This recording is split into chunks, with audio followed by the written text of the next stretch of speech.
Cuando desarrollamos aplicaciones para dispositivos móviles, debemos tener en cuenta que sus características no son las mismas que las de los PCs o las consolas de videojuegos. Así, aspectos tales como la capacidad de procesamiento, la memoria o la duración de batería deben ser tenidas en cuenta. También debemos pensar a largo plazo y considerar cuál va a ser la evolución de la aplicación, su escalabilidad o las características de pago.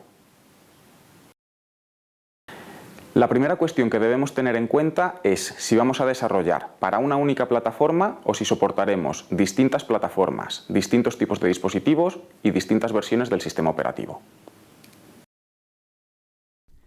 En el primer caso, tendremos la ventaja de que podemos centrar todos nuestros esfuerzos en un objetivo específico. Por el contrario, la desventaja es que disminuiremos el volumen del mercado.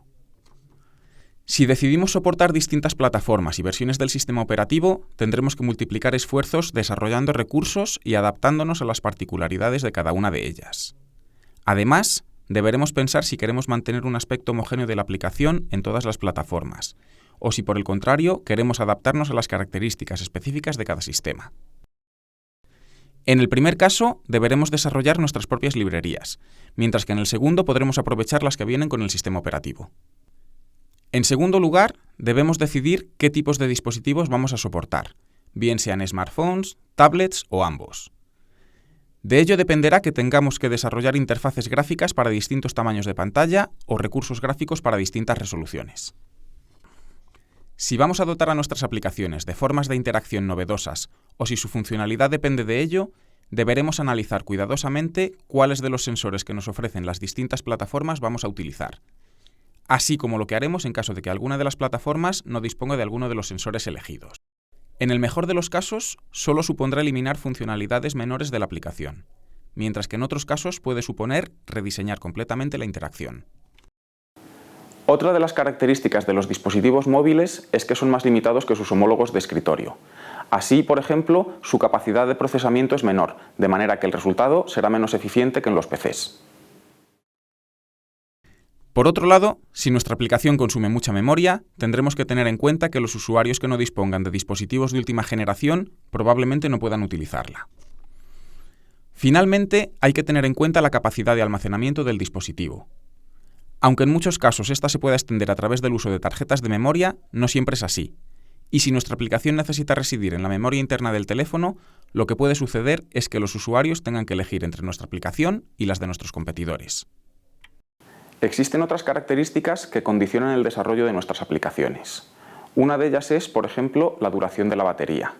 Nadie va a estar dispuesto a utilizar nuestra aplicación si se reduce drásticamente la duración de la batería.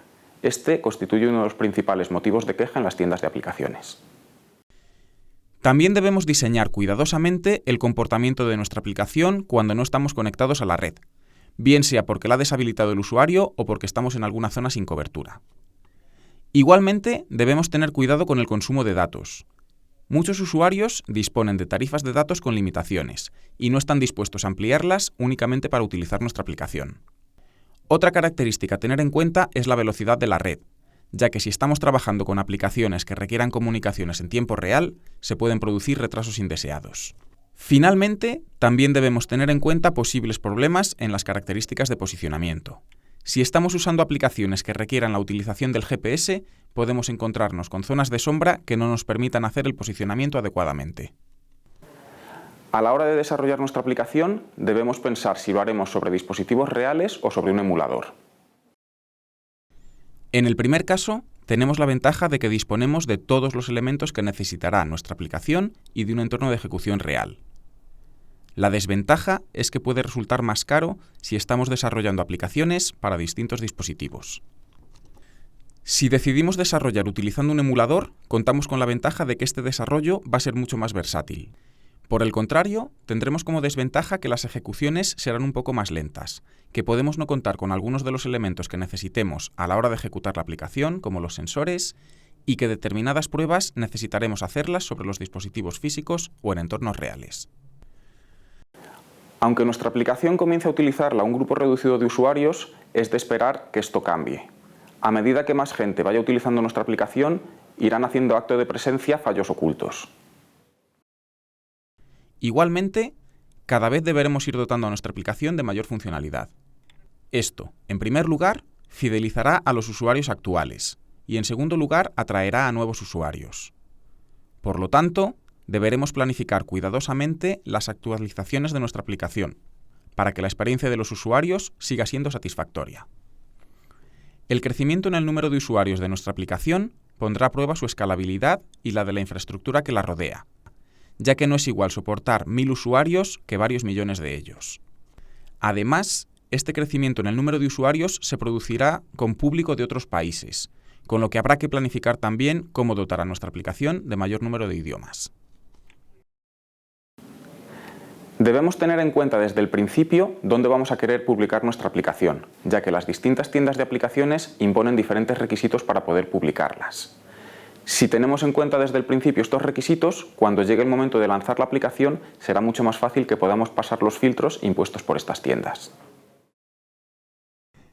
Otra de las cuestiones que deberemos pensar son las distintas posibilidades de monetizar nuestra aplicación, ya que de ellas dependerá, por un lado, la distribución de la misma, y por otro lado, los beneficios que obtengamos. Dada la gran cantidad de aplicaciones gratuitas que existen en las tiendas de aplicaciones, un usuario que pague por nuestra aplicación demandará una serie de características que pueden parecer a priori irreales. Por ello, una de las opciones consiste en el llamado in-app billing. Esto consiste en distribuir nuestra aplicación de manera gratuita, para posteriormente vender características avanzadas dentro de la misma. Finalmente, debemos tener en cuenta que la distribución de aplicaciones para dispositivos móviles se hace de manera distinta a la del software tradicional. Por ello, debemos buscar maneras efectivas y eficientes para llegar a nuestro público objetivo. Si el coste de las campañas de marketing es superior a los beneficios esperados, entonces tenemos que buscar maneras distintas de distribuir nuestra aplicación.